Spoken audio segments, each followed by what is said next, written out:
Welcome back to Airplane Ambition. Thank you guys for stopping by. I'd like to talk to you a little bit about my second IFR flight. Once again, I was very blessed to have IMC conditions on my second IFR flight. Now, this flight was a little different. Instead of just doing something local, CFI decided that we were going to do a cross country as well as fly IFR, IMC. So definitely quite a much longer flight than the first time. So he picked an airport. We went through the brief, and I can tell you from being private pilot to IFR, going through the entire brief takes some time. I had a 3-hour lesson, and we probably needed 3.5 hours.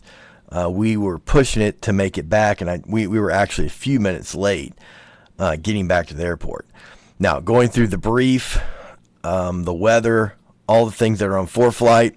I'm going to do a video here in the future kind of talking you through what that looks like. So if you're thinking about doing IFR training, you can kind of get in the habit of going through this. It'll help make your training go faster.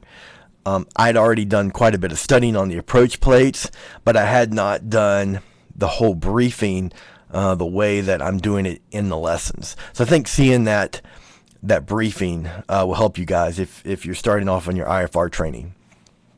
So we did the briefing, flew into the clouds that day, probably about 700 feet above the runway. We were going to fly 4,000 or 5,000 feet. I don't remember the exact altitude, but around 4,000 feet, we actually came out of the clouds. And for maybe a whole minute, it was just beautiful flying above the clouds.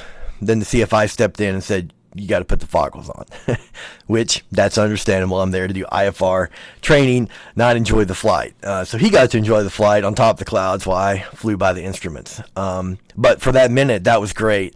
And I'm looking forward to being done with the training for moments like that.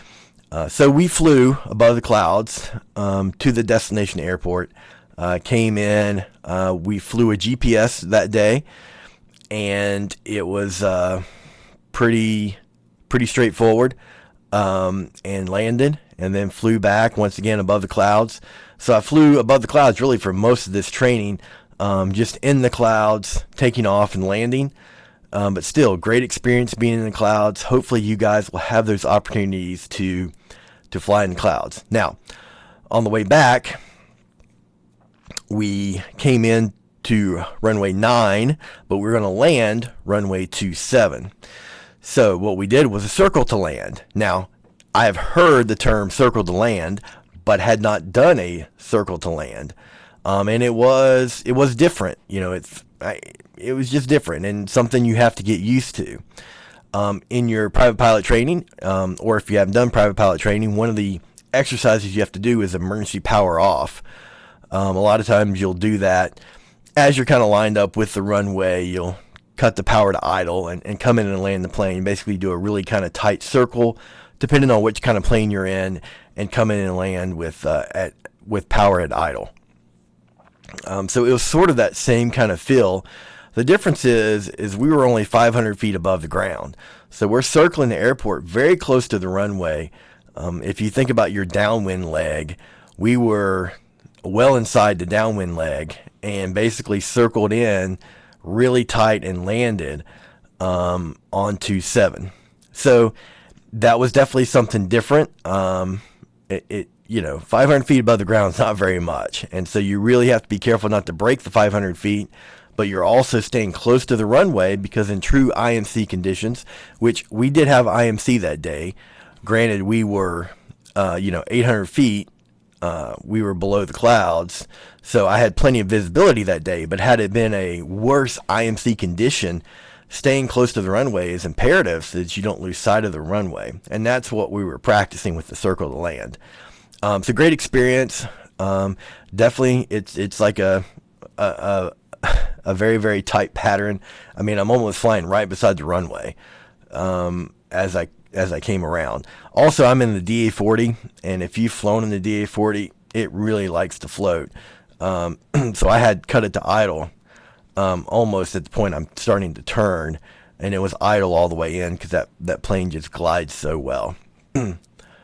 Once again, I'm very thankful that I had the opportunity to fly IMC in my second IFR flight. I'm hoping to have a lot more opportunities to fly in IMC conditions to make myself a better pilot.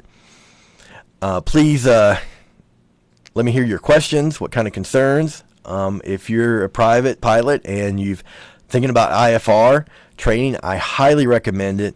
If you never go anything past your IFR certification, I think it's imperative that you have it. Definitely, it opens up a lot of possibilities. As you know, in these small planes, we can't do icing, and I would never go into a thunderstorm in one of these planes. But for the rest of the weather conditions, a lot of doors open when you're IFR certified. So please leave your comments below. Let me know what you guys think, and I'll catch you guys in the next video.